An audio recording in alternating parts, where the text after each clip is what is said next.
Welcome, one and all, to a hot, dry, but oh so beautiful bike racing without mercy training on a mountain in a desert in California, wearing the exoskeleton and taking on temperatures to raise the metaphorical mercury in the Wahoo Bolt.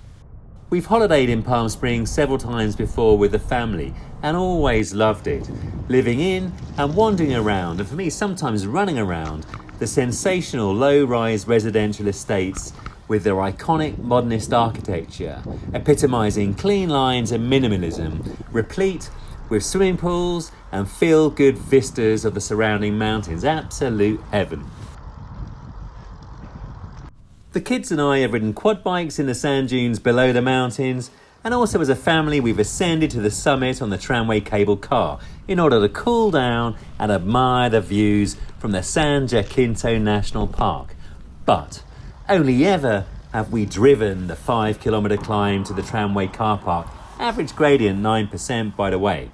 So back brace or not, it was more than high time to rectify that. Unfortunately, you can't climb all the way to the top of Mount San Jancinto by road. You get stopped at about 5 kilometres in at the tramway car park.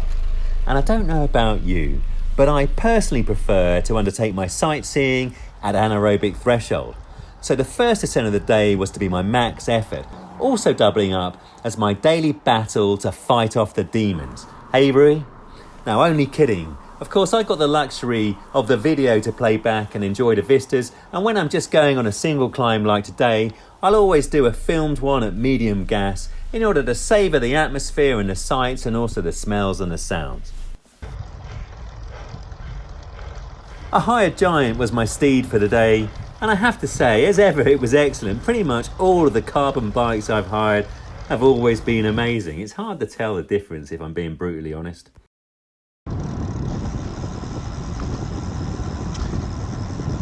As you can see, it's dry and arid and stark, but provides contrasting beautifully. And I found myself continually glancing over the shoulder to take in the desert plains and the wind farms, and also enjoying the road which arrows through towards the heart of the mountain, all the way to midway up, all the time glancing down at the bolt and the power and the soaring heart rate. There are no true hairpins on this climb, but a lot of straight and deceptively steep tarmac. It looks a lot shallower than it actually is. As always at Threshold, I was trying to manage my resources. Heart rate, breathing and lactate clearance elevated, but under control and reasonably stable, save the heart rate, which was rising because of the heat. Plus I was monitoring my pedalling technique and trying to gradually settle just a tad below the day's red line. And boy, oh boy, was it a luxury to be able to once again climb outside at Threshold. A precious luxury of improving health, and one that I will never take for granted again. This is a proper nice climb, and it took me just under 25 minutes, averaging 253 watts at about 12 kilometers an hour. Average temperature was a cold for Palm Springs, 30 degrees, but rising fast, because the second ascent at LT1, 200 watts or so, 10 kilometers an hour, saw average temperatures of 36 degrees and peaking at 40. And I pulled the plug the midway through the third ascent when the temperature hit 45. This is, after all, a holiday, you'll understand. Well, that is one sensational climb, coming out of the Palm Springs Valley, all the way up the Tramway Park Road to the Tramway Park itself. We can get a cable car to ascend all the way to the top of Mount San Jancinto. A sensational climb, contrasting with the wind turbines at the bottom in the valley, all the way to the stark geology here at the top. I absolutely loved it. About 5.5 kilometers, average gradient 9.3%. Definitely super tough for me, and with the exoskeleton and the heat, that was very good power. 25 minutes at 252 watts. So super pleased with that, and a stark contrast to the Swiss Alps a couple of weekends ago. Now time to descend and do a couple of LT1 reps. Now it may well be a desert, but fear not. The Americans, they've got irrigation under control, and if you love your golf, there's a lot of golf to be played in this desert. I don't partake in it myself, but Jayne and my boy, well, they've enjoyed a round or two. Also, you've got the music festival Coachella that takes place each year. Again, as you'd probably expect from a party goer that I'm renowned to be, I've not yet been, and probably never will.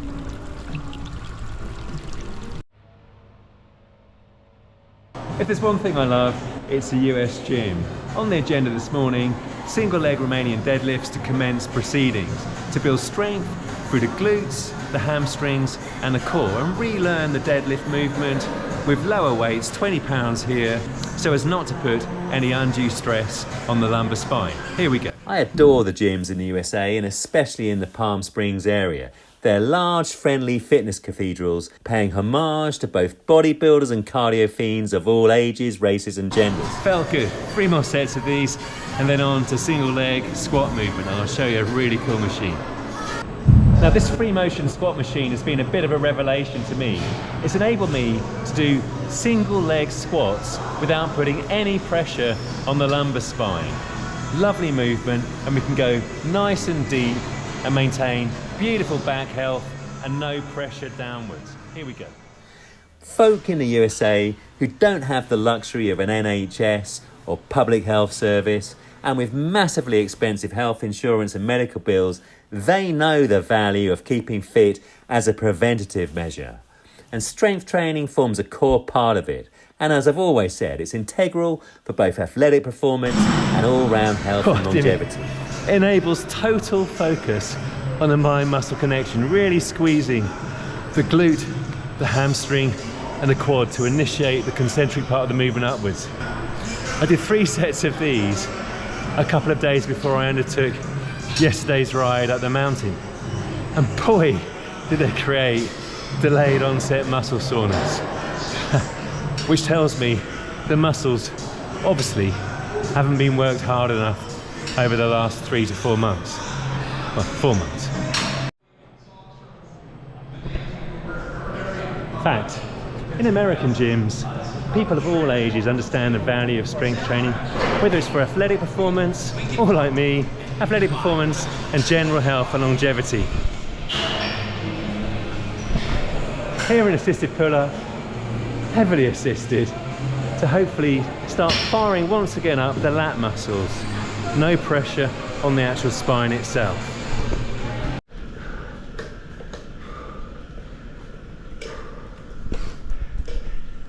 Well, welcome to a Bike Racing Without Mercy spin class.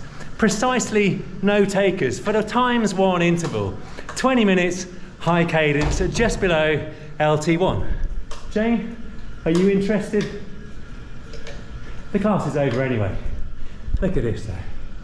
A whole spin class to myself. Living the dream.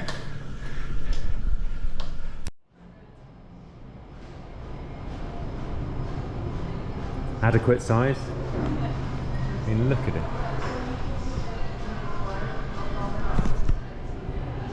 It's a TT to go around this thing.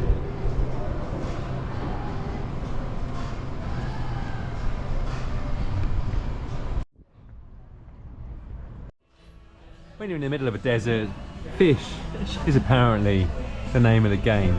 I myself going with the beats and definitely win, well, the food envy prize. No envy over that. And fish in the desert continues. And I have food envy because I went for the half portion, because thus far all the portions have been off the chart massive. I needed a 2x that. And Jane plays a winning card for the 2nd time on dessert. Look at that. Yeah, schoolboy era.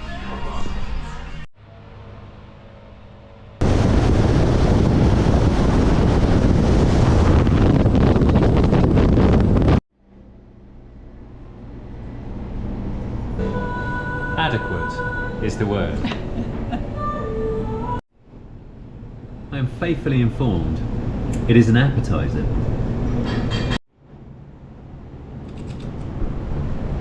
And my love is most definitely reserved for this very much not beef Mongolian stir fry. Absolutely incredible.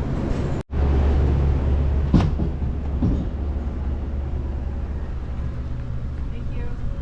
Thank you ever so much. It's very nice.